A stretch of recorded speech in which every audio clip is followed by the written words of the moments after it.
Baik, Assalamualaikum warahmatullahi wabarakatuh. Selamat pagi. Alhamdulillah kita hari ini bertemu kembali dengan Alinea Channel dalam satu topik yang sangat menarik. Ini adalah episode yang ke-6. Alhamdulillah sejak diawali munculnya Alinea Channel, kita sudah bisa menampilkan berbagai tokoh dan narasumber yang hebat di Alinea Channel. Dan hari ini juga kita akan menghadirkan satu orang kerabat kami yang sudah tidak asing, tapi mungkin banyak sekali masyarakat Sumatera Barat yang sudah tidak banyak mengenal beliau. Tapi hari ini beliau kita hadirkan khusus untuk membicarakan sesuatu yang sudah membudaya di tengah masyarakat. Siapa beliau? Beliau adalah Bapak Dirwan Ahmad Darwis. Selamat pagi, selamat siang Pak Dirwan. Selamat pagi, selamat siang. Ya, selamat datang di Alinea Channel Pak Dirwan. Terima kasih. Kapan dari Kuala Lumpur ini? Seminggu lebih. Oh, udah seminggu, alhamdulillah. Sudah seminggu ya. Pemirsa, kami ingin informasikan bahwa Bapak Dirwan Ahmad Darwis ini adalah kerabat kami yang sudah cukup lama. Beliau berdomisili di Kuala Lumpur, tapi orang Minangkabau. Dan selama ini beliau aktif dalam bidang sosial budaya. Dan setahu kami, beliau pernah menjabat sebagai staf ahli.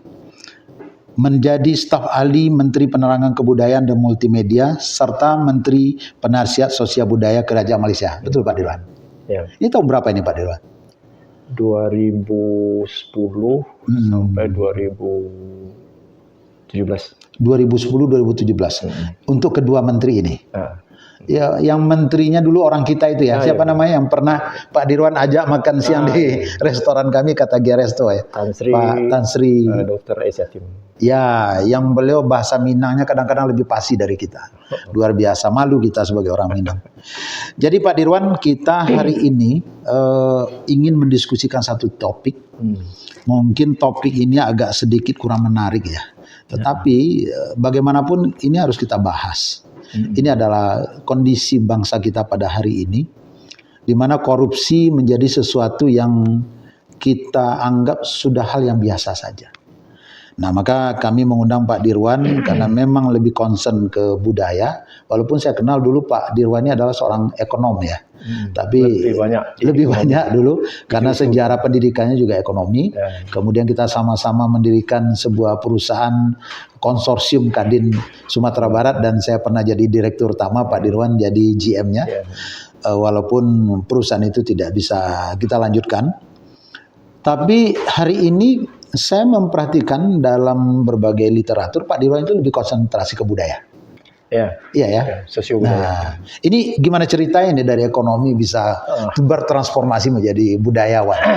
Terima kasih banyak Pak Mandis. Assalamualaikum warahmatullahi wabarakatuh. Selamat untuk Alinea Radio, Alinea Channel. Alinea Channel yang sudah mengundang saya untuk hadir pada hari ini, pagi ini. Kalau dilihat ke belakang itu memang agak lucu, karena sosio budaya yang termasuk juga sejarah bahasa itu adalah satu bidang atau aspek kehidupan yang sebelum ini saya rendahkan ketika saya masih bergelut dengan isu-isu ekonomi zaman-zaman kita di Kadin apa semua itulah ya.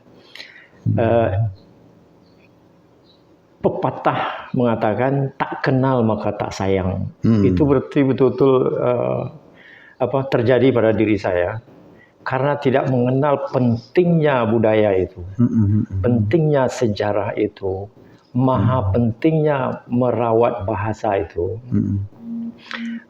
Itu yang membuat saya memandang rendah dulu.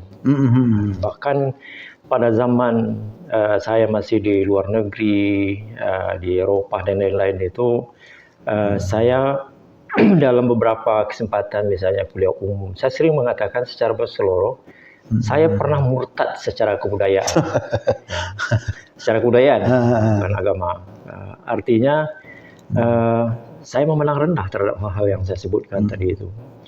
Nah, disinilah takdir Allah yang Maha Kuasa itu mempertemukan saya dengan Tan Sri Dr. Aisyah ini. Panjang ceritanya, tapi Tuhan yang mempertemukan sehingga beliau ditakdirkan juga sebagai orang Minangkabau yang sudah lahir dan besar di negeri tetangga, dan beliau jadi menteri beberapa kali.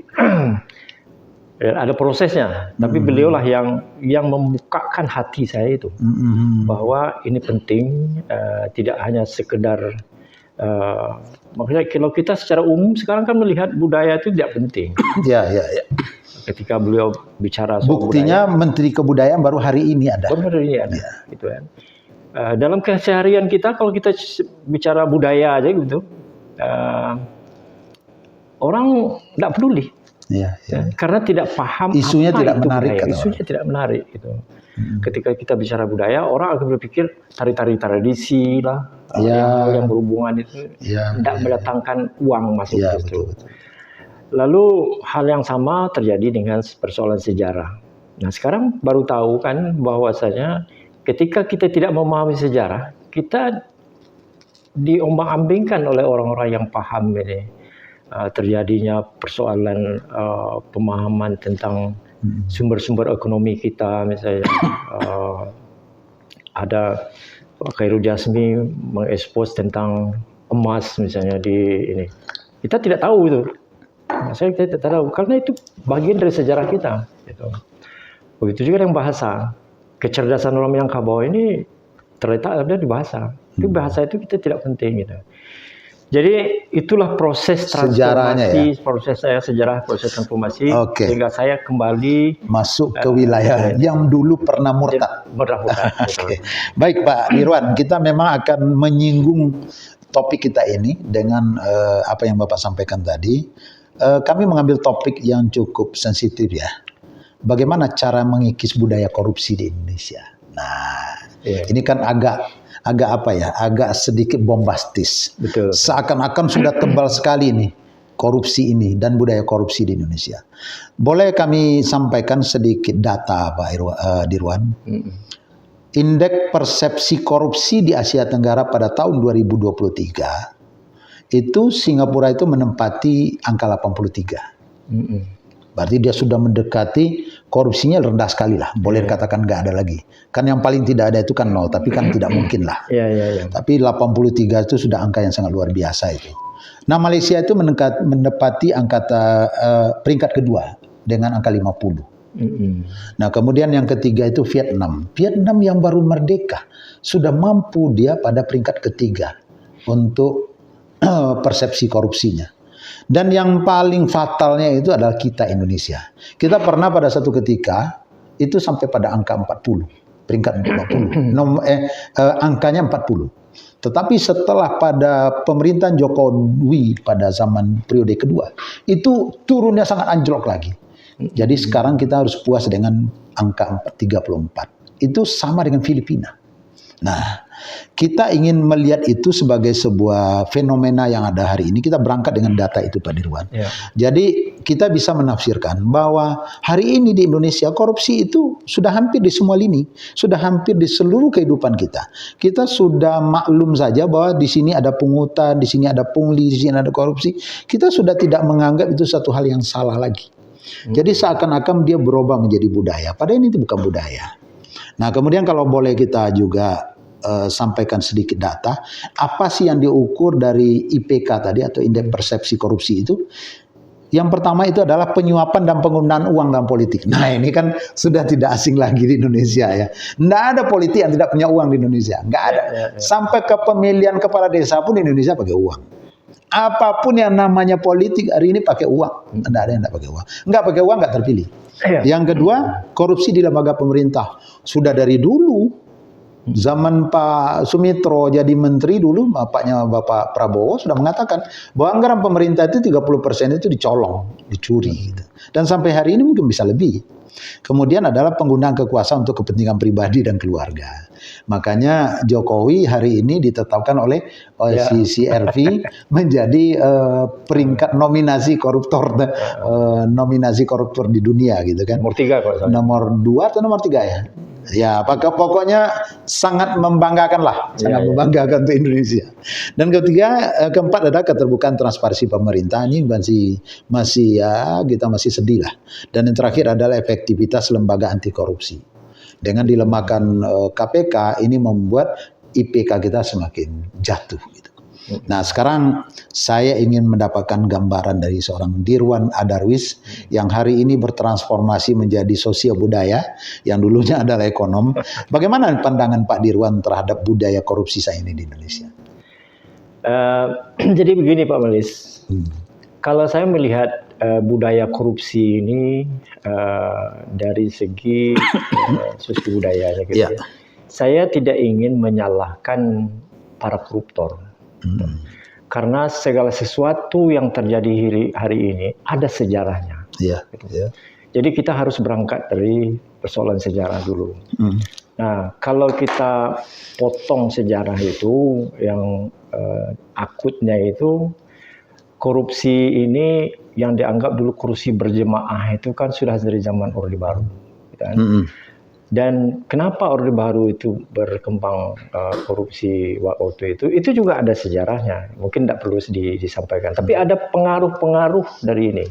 Tapi bisa dikatakan bahwasanya di dalam percaturan politik internasional atau geopolitik begitu, ada tangan-tangan tersembunyi yang bermain di belakang bangsa ini, yang menginginkan bangsa ini kacau seperti ini. Tidak kompak. Maaf. Karena memang negeri ini memang sangat kaya dengan sumber alamnya gitu. Nah, kalau sempat negeri ini besar, korupsi itu bisa ditekan, ini akan membuat masyarakat itu terdidik, ekonominya ini, dan ketergantungan terhadap pihak luar itu berkurang. Ini ditakutkan. Jadi membahayakan bagi dunia. Membahayakan. Nah, siapa orang ini bisa kita bahas dalam kesempatan lain gitu kan. Tapi memang mereka itu ada. Keberadaan mereka inilah yang tidak terdeteksi, tidak dikenali oleh umum. Dalam hal ini, misalnya oleh pemerintah, oleh apa? Karena kita tidak jati diri budaya kita sebagai orang Indonesia itu anjlok sekarang ini. Dalam konteks Minangkabauan juga begitu. Nah, Pak Mukhtar Naim almarhum mengatakan kalau jati diri budaya itu sendiri yang sudah habis segala-galanya. Artinya dalam mengenai persoalan korupsi ini kita melupakan aspek budaya. Ya. Saya contohkan misalnya sebelum ke korupsi gitu. Dalam persoalan ekonomi lah, saya sering memperhatikan dialog-dialog ekonomi, walaupun saya sudah jarang berinteraksi dengan persoalan ekonomi, tapi saya tetap mengikuti apa yang di Sumatera Barat misalnya, apa yang kita sampaikan ketika 30 tahun yang lalu waktu kita di Kadin itu, ketika saya mengadakan ada acara Minangkabau Diaspora beberapa waktu yang lalu, itu juga yang dibahas, artinya tidak berjalan gitu kan. Nah, karena persoalan ekonomi itu di Sumatera Barat ini misalnya itu banyak dikaitkan dengan pariwisata karena duit dari sana, istilah Minangnya peti masuk di situ kan. Dan kita tidak pernah mengkaitkan persoalan ekonomi ini, isu ekonomi ini dengan sesungguhnya budaya kita sebagai orang Minangkabau. Kalau pariwisata misalnya, bagaimana pelayanan imigrasi misalnya di airport, bagaimana pelayanan atau sikap dari bea cukai misalnya. Setelah orang keluar dari turis keluar dari bea cukai, bagaimana pelayan transportasi dan lain-lain sampai ke objek wisata. Nah, Pak Marlis kan punya objek wisata nih. Itu bahagian dari budaya masyarakat Minangkabau yang berdampak terhadap ekonomi. Maaf. Yang berdampak terhadap ekonomi itu. Artinya kesimpulannya, ekonomi tanpa pemahaman budaya itu jasmani tanpa rohani. Itu yang saya lihat. Hal yang sama terjadi dengan isu korupsi ini. Jadi orang korupsi itu ada alasan-alasannya. Kenapa orang korupsi? Ada korupsi yang bisa dimaafkan karena memang bukan dimaafkan ya, artinya bisa dipahami.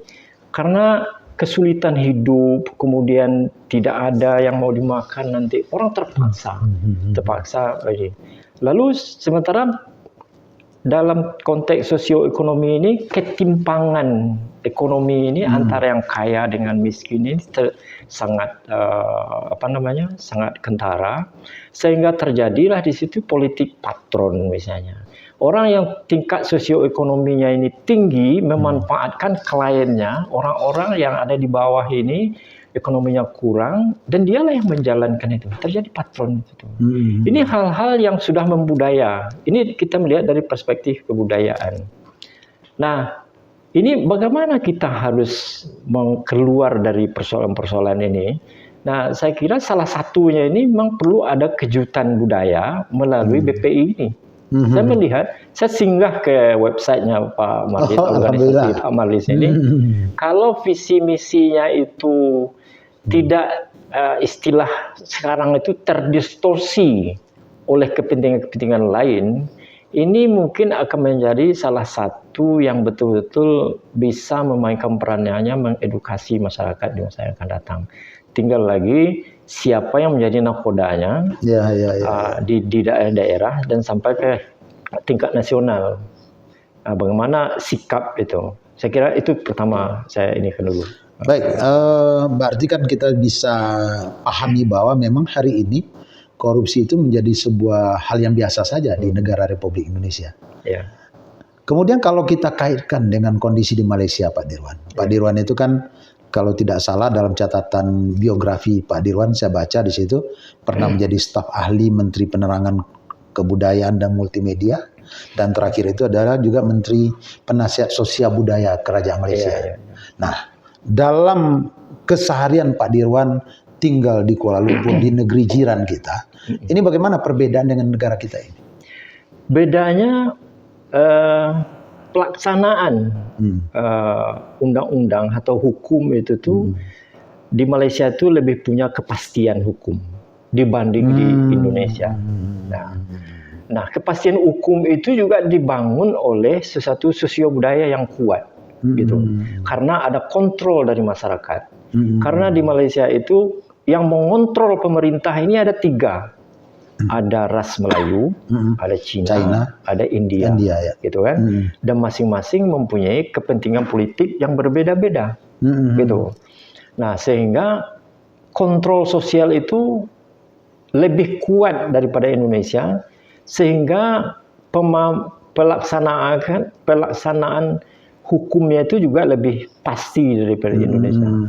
Saya mengeliminir atau memperkecil ruang untuk korupsi. Tapi bukan berarti korupsi tidak ada. Ya kan masih 50. 50 kan? 50 lebih angkanya.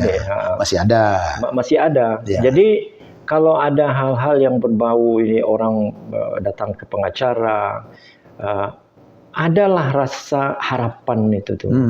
Nah, kalau kita ini dalam tanda kutip ya, bukan mengeneralisir semuanya. Kalau kita datang ke pengacara misalnya, ada kekhawatiran main enggak pengacara ini dengan aparat yang lain, misalnya aparat penuntut pendidikan. Kan ada kecurigaan. Betul. Artinya kepastian hukum. Betul dia nggak membela saya ini.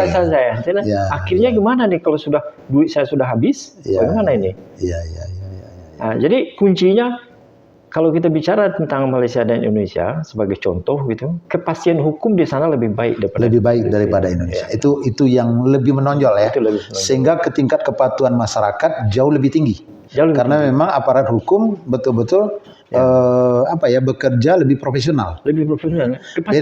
Kepastian hukum itu lebih terjamin ya. Nah, kemudian kalau seperti itu, artinya kan ada tanda kunci tadi. Kepastian hukum di Indonesia jauh lebih lemah dibandingkan dengan negara tetangga kita, Malaysia misalnya. Apalagi Singapura. Kalau Singapura sudah tidak bisa kita bandingkan ya. Nah, apa yang bisa dilakukan oleh pemerintah dan masyarakat untuk turut serta mengikis budaya ini, Pak? Saya rasa kita harus melihat persoalan ini dari sudut pandang pendidikan. Jadi maju mundurnya sebuah atau suatu bangsa atau sebuah negara itu tergantung kepada kualitas pendidikannya itu. Nah, saya harus menyampaikan bahwasanya pendidikan kita itu di mana saya harus menyampaikan supaya tidak ada pihak yang tersinggung gitu ya. Pelaksanaan pendidikan kita itu ya serba salah saya mengatakan. Tidak apa-apa, Pak. Tidak apa-apa, Pak. Artinya kami sampaikan saja bahwa korupsi ada juga di dunia pendidikan, pendidikan. Iya. Jadi kalau Mandela mengatakan pendidikan itu adalah senjata untuk berjalan bangsa ke depan, kita amburadul pendidikan kita itu. Kenapa saya bilang amburadul? Setiap terjadi pergantian menteri, itu berganti kurikulum atau apa gitu. Nah, lalu kemudian kita tidak melihat kembali kepada persoalan budaya ini. Kita tidak melihat persoalan budaya itu bahagian terpenting dari pendidikan ini, gitu. Sehingga budaya korupsi, budaya pakewu kata orang Jawa, budaya yang apa namanya sikap terhadap pendidikan itu tidak melambangkan, tidak memberikan harapan untuk masa depan anak didik gitu. Artinya kalau dikaitkan dengan apa namanya isu yang kita bahas sekarang ini dalam konteks korupsi, dengan akutnya kondisi korupsi sekarang ini, kalau menurut saya dulu kan ada namanya pendidikan moral Pancasila, yang PMP singkatannya. PMP, ya. Saya rasa sekarang ini sudah saatnya untuk memasukkan ke dalam satu kurikulum persoalan korupsi ini. Karena ini bahagian yang sangat vital. Dalam kurikulum ini sudah ada, Pak Dirwan, sudah ada. Di perguruan tinggi sudah ada mata kuliah anti korupsi. Ya, tapi kalau mungkin PMP proses kan pembelajarannya yang proses pembelajaran itu mungkin yang belum efektif ya. Nah, jadi saya kadang-kadang melihat misalnya zaman kita masih kecil-kecil dulu. Saya tidak tahu Pak Maldis tempat belajar tentang mungkin tempatnya. Ada dulu pelajaran budi pekerti. Ada, saya masih. Itu sangat membentuk perilaku anak-anak waktu itu dengan budi pekerti. Kemana sekarang budi pekerti itu dan kenapa dulu hilang? Nah, dalam konteks keminangan ada juga BAM misalnya. Budaya alam gitu kan. Nah, kan hilang begitu saja. Sehingga sekarang ini tidak ada yang satu mata pelajaran atau mata kuliah yang bisa membekalkan anak didik ini yang berhubungan dengan perilakunya di dalam masyarakat nanti. Tidak ada. Kita tidak punya perangkat itu saya melihat sekarang. Nah, jadi kalau budaya korupsi itu tidak ditekankan, saya rasa ini perlu Badan Peneliti Independen Pak Maris ini untuk mulai untuk menyorak-nyorakkanlah bahwasanya penting pendidikan tentang korupsi ini di masyarakat kan di ini. Sehingga dulu Minangkabau ini dikenal sebagai negeri yang beradat dan beradab gitu. Sekarang dua-duanya udah hilang. Adat sudah diketepikan, adab juga sudah ini. Sehingga muncullah fenomena yang seperti Pak Mali sampaikan ini sudah menjadi budaya korupsi itu tuh. Orang tidak melihat lagi korupsi itu sebagai satu yang hina. Sesuatu yang hina. Dan bukan aib. Bukan aib gitu ya. Aib itulah yang barangkali waktu perkataan lebih pas gitu kan. Tidak lagi melihat sesuatu yang menjadi yang aib. Terjadilah orang sudah korupsi, nanti dia bisa lagi menjadi apalah namanya menjabat kembali. Menjadi pejabat negara kembali. Menjadi anggota DPR, menjadi kepala daerah. Jadi bagi masyarakat sudah tidak ada celahnya. Apalagi dengan adanya penegakan hukum seperti Mois, siapa nih? Yang Harvey Mois itu kan. Ya, betul. Itu kan satu hal yang sangat ironis sekali. Betul Pak Dirwan. Orang maling ayam kena sekian tahun. Korupsi merugikan negara 300 triliun itu hanya kena 6,5 berpelukan lagi dia happy gembira dia dengan menerima itu gitu kan. Nah, untung saja Presiden sudah bicara. Kita lihat bagaimana pandangan atau bagaimana tindakan dari kejaksaan misalnya. Tapi dari sisi lain kita juga perlu tahu sebetulnya supaya ada keseimbangan. Mengapa Hakim Arianto itu ya memberikan hukuman seringan itu? Mungkin ada klausul-klausul. Kita juga tahu, saya bukan orang hukum ya. Mungkin kita tidak juga bisa langsung memberikan judgement atau penghakiman. Tapi yang berkembang sekarang ini kan seperti itu, tidak ada keadilan dalam penegakan hukum itu jadinya, gitu kan. Nah, ini kan kembali lagi penegakan hukum kita yang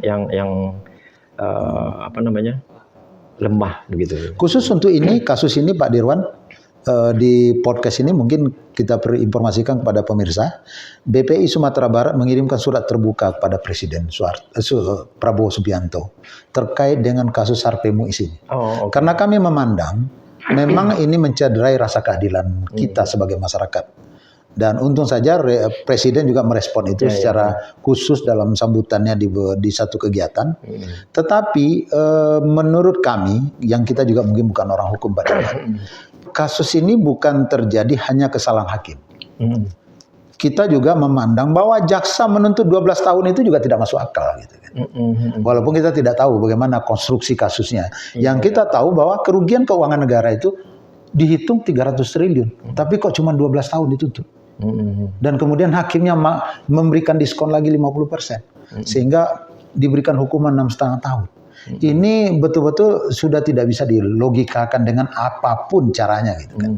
Maka kami mengirimkan surat terbuka kepada Presiden Prabowo Subianto. Kita tidak tahu apakah itu akan sampai kepada beliau atau tidak. Mudah-mudahan dengan podcast ini bisa sampai juga ke kamar-kamar kecil di istana itu untuk beliau dengar. Nah, kemudian sebentar Pak Boris. Dalam fenomena Harvey Muiz ini contoh gitu kan masyarakat langsung berpikir ini pasti ada permainan ini. Iya, pasti dituduh orang permainan. Ada permainan gitu. Kan ada uang besar di sini. Fenomena inilah yang terjadi berkembangnya korupsi itu. Ini yang dari perspektif budaya gitu. Betul. Nah, tadi kan baru kita bicara tentang pemerintah, Pak Dirwan, masalah pendidikan, penegakan hukum. Kemudian dari aspek masyarakatnya apa yang bisa kita lakukan untuk bisa turut serta memperbaiki negara ini? Kan tidak mungkin masyarakat nunggu saja apa yang dibuat oleh pemerintah, gitu. Kalau di Malaysia tadi kekuatan civil society-nya sangat luar biasa, sehingga dia bisa mampu menekan pemerintah untuk melakukan upaya penegakan hukum yang maksimal. Nah, mungkin kita di Indonesia, khusus Minangkabau lah dulu, Pak Dirwan. Kalau saya melihat dari dua sisi. Yang pertama itu alat ya. Sekarang ini kan zaman medianya berkembang, sosial media. Kita tidak bisa meremehkan sosial media ini. Ini kan sosial media nih. Yang kita lakukan ini sosial media. Nah, sehingga lahirlah satu istilah no viral, no justice. Nah, itu kan memberikan pemahaman bahwasanya kekuatan sosial media ini. Betul. Nah, ini merupakan alat yang sangat efektif sekarang. Nah, karena tadi Pak Marlis mengatakan dalam konteks Minangkabau. Nah, saya kan pulang ini kan lagi meneliti tentang Minangkabau sebetulnya. Yang saya teliti itu adalah jati diri budaya Minangkabau. Ya. Nah, jadi jati diri itu memang telah tergerus. Jati diri itu ada dua, ada jati diri pribadi yang berubah dengan sering berubah dengan perkembangan umur. Situasi. Perkembangan umur. Umur. Misalnya kalau dulu masih kecil, jati diri itu adalah sesuatu keunikan-keunikan yang ada di dalam diri seseorang. Menjadi ciri-ciri khasnya gitu kan. Kalau dulu kita kecil, yang udah besar, kumis dan lain-lain gitu kan, dan itu berkembang. Tapi kalau jati diri kelompok itu lebih kepada budaya. Nah, pengertian budaya ini banyak yang tidak paham. Budaya itu artinya bukan hal-hal yang berhubungan dengan hal-hal tradisi, kesenian, bukan itu. Cara hidup itu yang budaya gitu kan. Betul. Nah, saya melakukan penelitian tahun 2019, saya bertanya, apa itu budaya? Apa itu adat? apa bedanya adat dengan budaya? Mana dulu adat dengan budaya? Tidak ada pertanyaan itu saya tanya kepada orang tokoh-tokoh itu. Tidak ada yang memahami secara ini gitu kan.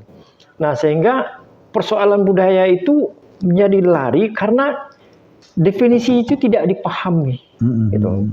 Nah, jadi termasuk oleh Nini Mamak sendiri. Termasuk pemimpin juga begitu gitu. Nah, lalu kembali kepada isu kita itu tadi. Jadi jati diri budaya kita itu ada dasarnya, adat bersyarat, syarat bagi kita pulang. Jadi dalam beberapa rujukan atau referensi yang saya ini kan di dalam diri orang Minangkabau itu harus ada dua itu pemahaman adat dan pengamalannya, dan pemahaman agama dan amalannya gitu. Nah, sekarang yang terjadi itu adat itu dikesampingkan, ditinggalkan. Yang terjadi hanya agama saja sekarang. Agama itu pun kalau dari hasil penelitian saya itu salah kaprah. Salah kaprahnya begini. Di dalam kajian Islam itu agama ilmu itu ada 3. Ada hablum minallah, hablum minannas, hablum minal alamin. Jadi hubungan dengan Allah, sesama manusia, dengan alamnya. Kualitas hubungan dengan Allah ini ditentukan bagaimana sikap seseorang terhadap sesama manusia dan sikapnya terhadap alam dan sekitarnya itu kan. Nah, karena sosio budaya itu hablum minannas. Ini yang ditinggalkan sehingga sekarang ini berlahirlah ada namanya pondok tahfiz, kemudian pesantren di mana-mana, IT, sekolah Islam terpadu. Sekolah Islam terpadu yang melahir karena sosio budaya adat budaya ini dipinggirkan, sehingga lahirlah sekarang anak-anak kita di Minangkabau ini yang hafiz Al-Quran, kan, rajin sholat, sopan santun enggak doh. Kasar, menyapu enggak pandai. Ya. Itulah produk adab itu. Nah, jadi kalau dikaitkan dengan korupsi, kondisi inilah yang membuat kita itu budaya malu. Budaya malu itu kan budaya. Tidak ada lagi. Jadi semakin dikikis gitu. Nah, disinilah permainan dari asymmetric warfare namanya. Itu perang asimetris itu. Ada satu kekuatan yang dari luar tadi itu yang menyerang saraf-saraf motorik kita, alam bawah sadar kita melalui modernisasi, melalui globalisasi, melalui IT berkembangnya IT itu kan yang merusak mental segala macam itu. Kita tidak punya lagi cara atau perangkat untuk menahan ini. Karena sosio budaya kita sudah dibuang gitu. Ya, betul. Nah, sehingga loloslah apa yang mereka strategiskan ini. Dan itu wujudnya perang budaya, Pak Modi. Asymmetric warfare. Jadi tetap sebetulnya budaya menjadi kata kunci. Iya, kata kuncinya tuh. Dan budaya itu di Minangkabau harus selari, harus sejalan dengan ajaran agama. Ya. Makanya ABSBK itu adat bersandi syarat bersandi kita bulan. Jadi kita rangkum semuanya ya. Nah, jadi inilah yang perlu dimasukkan ke dalam kurikulum itu tuh bersama dengan isu-isu korupsi itu. Insya Allah ini akan menjadi nampak di mana persoalan kita ini. Nah, dalam pendidikan kembali saya jemput lagi persoalan saya tadi. Apakah kita melihat satu riset misalnya, penelitian? Kita kan tidak melihat penelitian itu penting. Di luar negeri di mana-mana penelitian itu anggaran negara itu banyak. Kadang-kadang di bawah Kementerian Pertahanan. Kita tidak penting. Ada penelitian oleh orang-orang S2, S3 itu kan terletak dalam lemari aja, tidak dimanfaatkan oleh masyarakat. Hanya susunan kata-kata saja. Susunan kata-kata saja gitu. Syarat untuk mendapatkan gelar akademis misalnya. Itu saja. Bukan aplikatif ya. Bukan. Baik, Pak Dirwan. Kita sudah bicara tentang pemerintah, kita sudah bicara tentang masyarakat. Nah, kami ingin juga pandangan Pak Dirwan dari sisi budaya. Peran NGO ini. seperti kami ini nih. Ya. Kami ini kan tampil dalam suasana psikologis masyarakat yang permisif terhadap korupsi. Kemudian BPI itu adalah Badan Peneliti Independen Kekayaan Penyelenggara Negara dan Pengawas Anggaran Republik Indonesia. Agak panjang ini, tapi kita singkat dengan BPI saja. BPI hadir ketika situasi psikologis masyarakat seperti tadi. Nah, memang tentu kami mendapatkan hambatan dan tantangan yang sangat luar biasa ya. Nah, tetapi ini bagi kami adalah sesuatu yang menarik ya. Walaupun banyak sekali mungkin ocehan dari masyarakat, janganlah sok-sok bersih dengan segala macam. Kita orang yang ada di dalam BPI memang bukan orang yang bersih ya. Tetapi kita ingin lebih bersih. Memang kita berangkat juga dari orang yang tidak bersih. Tetapi kita ingin ada kesadaran bersama untuk memperbaiki ini. Nah, sekarang mungkin pandangan Pak Dirwan, bagaimana kira-kira peran-peran NGO seperti kami ini untuk bisa membantu ini? Karena selama ini NGO itu semakin hari semakin hilang ini.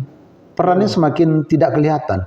Dan kadang-kadang ada LSM yang akhirnya menjadi hantu bagi masyarakat. Dan memang menakutkan itu bukan menakutkan karena kasusnya, tapi tukang perasnya. Ini persoalan-persoalan yang ada di tengah masyarakat hari ini. Nah, dalam situasi seperti itu, BPI hadir dengan konsistensi dan integritas yang memang kita pertahankan untuk itu. Kita tidak menjadi NGO tukang peras, tetapi memang kita hadir untuk membantu pemerintah, mengingatkan pemerintah dalam hal pemberantasan korupsi ini. Nah, mungkin pandangan Pak Dirwan. NGO ini di Indonesia merupakan satu fenomena. Iya. Ya. Artinya ada dua kelompok NGO. Yang pertama berjuang demi bangsa dia. Betul-betul sesuai dengan aspirasi rakyat dan kemudian dia berbuat sesuai dengan itu. Ada juga NGO ini yang berjuang demi bangsaku. Bangsaku, iya. Itu kan, karena tidak ada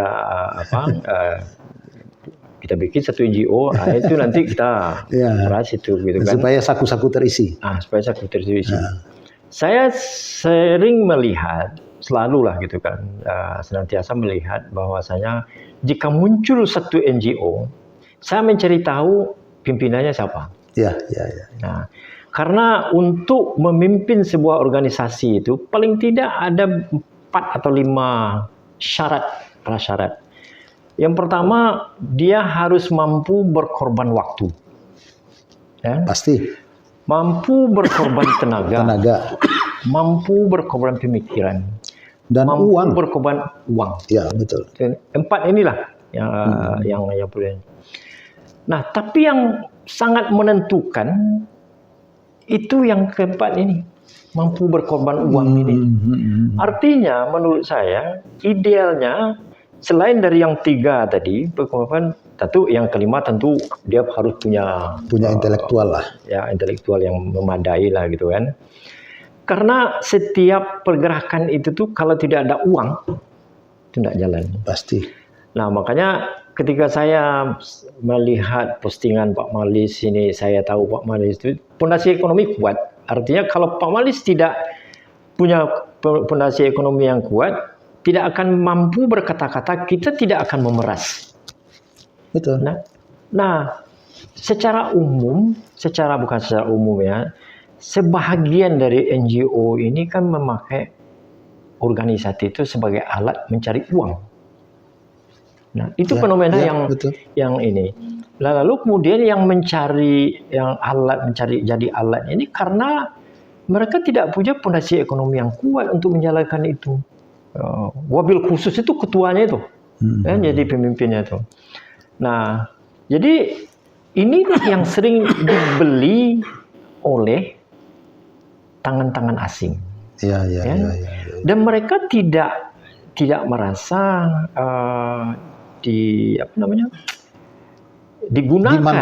dimanfaatkan karena keperluan fulus ini, sekarang cuan istilahnya kan. Kepentingan itu melingkupi, bahkan ada yang bangga kita dapat bantuan dari sini, support dari asing. Tapi kalau orang Inggris bilang no, there is no free lunch. Ya. Nggak ada makan siang yang tirai itu kan. Jangan makan siang, sarapan pagi pun sudah nggak ada yang gratis hari ini. Nah, saya rasa itu fenomena yang terjadi tentang apa.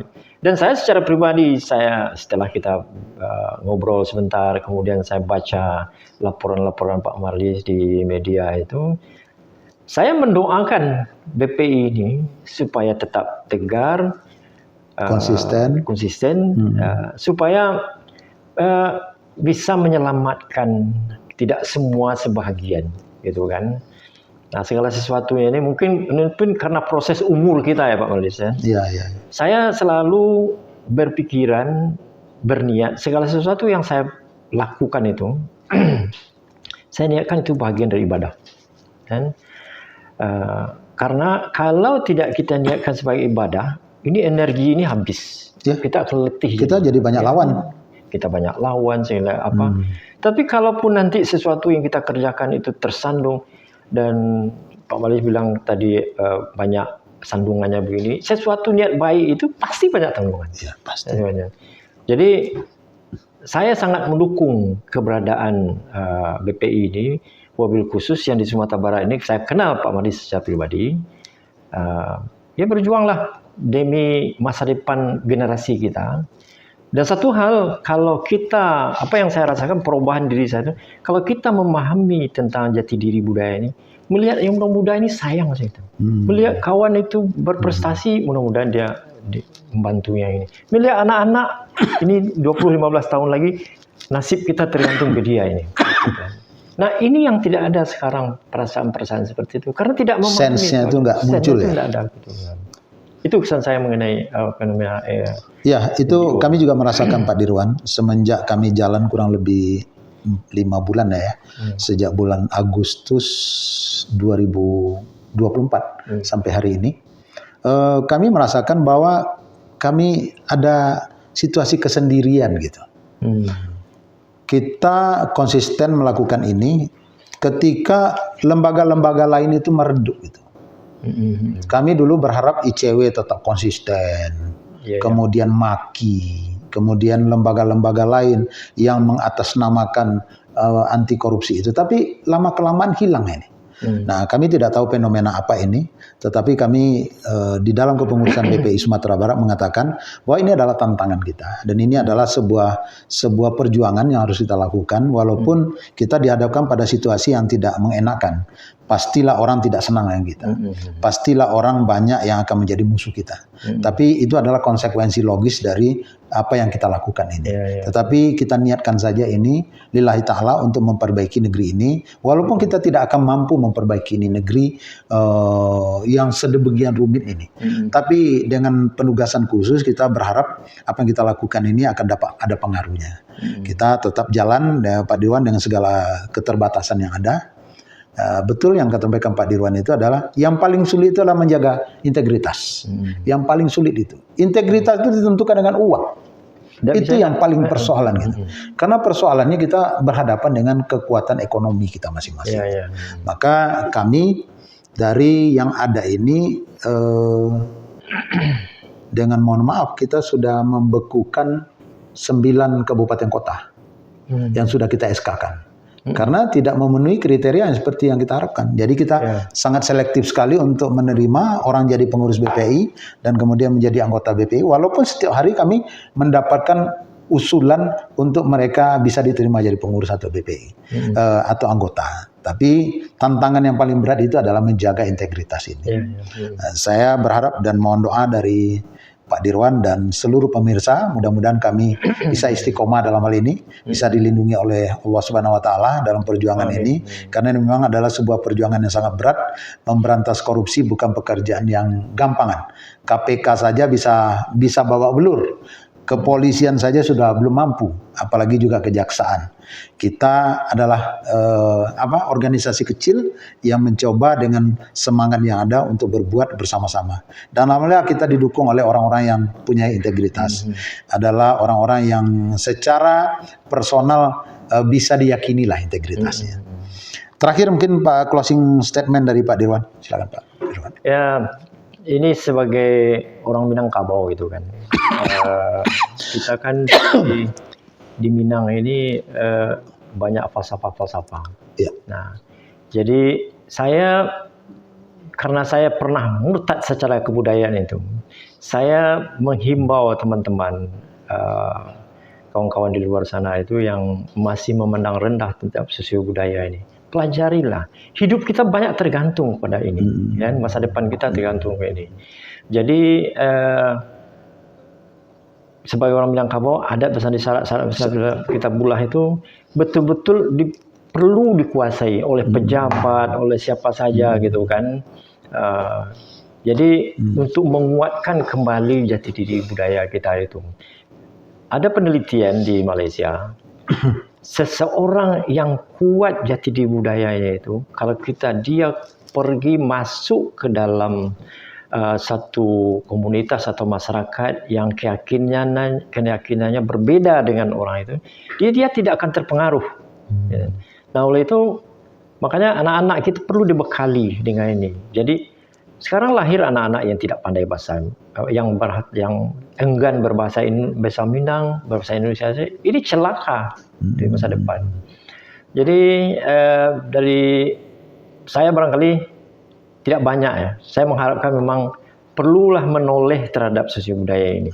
Dan perlulah pelajari, pahami apa pentingnya sejarah itu, apa pentingnya budaya, pentingnya bahasa. Saya selalu 3 ini yang saya ini kan sebagai isu yang harus diinikan. Kalau di luar negeri itu penting itu. Penting, betul. Kita tidak. Gitu. Kita tidak. Bagi orang di sini pulus yang penting. Penting itu kan. Padahal pulus itu di akarnya itu adalah budaya. Satu hal yang perlu kita pahami, Sumatera Minangkabau ini target untuk dihancurkan. Oke. Dan itu sudah lama. Dan apakah itu sudah diketahui oleh pemimpin kita di Sumatera, Pak? Tidak ada salahnya Pak Dirwan harus sampaikan. Saya tidak yakin. Baik, terima kasih Pak Dirwan. Bincang-bincang kita siang ini berkaitan dengan bagaimana mengikis korupsi, walaupun kita tahu bahwa ketebalan unsur korupsi yang di tengah masyarakat ini tidak akan mampu kita kikis, tapi setidak-tidaknya kita mencoba melakukan upaya kecil untuk setidak-tidaknya berpartisipasi. Apapun yang kita lakukan, mudah-mudahan akan menjadi amal ibadah dan kebaikan untuk bangsa dan negara Republik Indonesia. Terima kasih atas kehadirannya Pak Dirwan. Semoga Bapak Dirwan selamat kembali ke ke Kuala Lumpur. Salam untuk keluarga.